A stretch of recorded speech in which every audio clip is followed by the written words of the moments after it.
My name's Joe Hewett and I'm the principal of Shepparton College, which is on Elcho Island, which is an island off the coast of East Arnhem Land. We have about 2,500 people live on Elcho Island, the majority in Gallowinku, which is the main community. Our school population is around 600 students from birth to 18 years of age. Look, I think the whole COVID situation's had a really big impact on the community of Gallowinku. Probably the first thing we noticed was the fear and uncertainty that was in the community that surrounded the information about COVID. It gave people time and space to travel to homelands, and we saw a lot of families do that. A lot of our students did that with their families. They went out to homelands and spent a lot more time on homelands.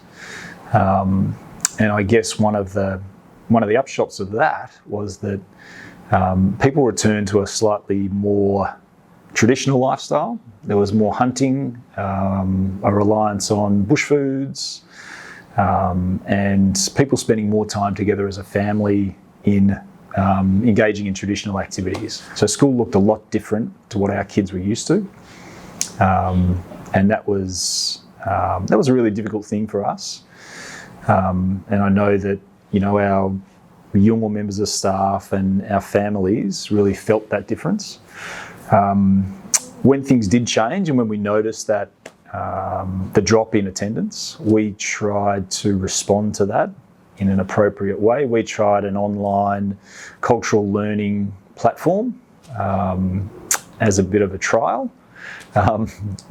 Look, a lot of challenges with that in Gallowinku, and that probably didn't get the uptake we were looking for.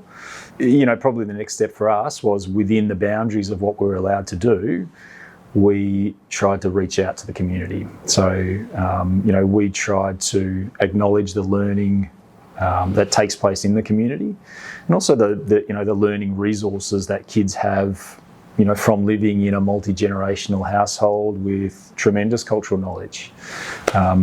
And so we tried to encourage a lot of that learning to take place and tried to support that as well as best we could. We need to really acknowledge the fact that successful education has been happening for a long time in remote communities, a lot longer than we've been around. Some of our senior Yolngu members of staff would go out into the community, visiting households. When we could, we restarted a couple of initiatives that we've trialled over the last couple of years, things like Sunset School or an evening school, and that's a pretty strong collaboration between a dozen services on Gallowinku, all providing support to young people, and we're really targeting that secondary cohort, probably 12 to 18 years of age. That was something that we were supporting. Pop-up schools, and again, that's something that we've been working on for the past 2 or 3 years, is taking school out into the community.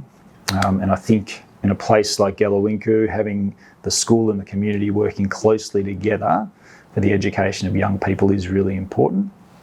So going out into the community, having schools in places in the community where students and families feel a bit more comfortable.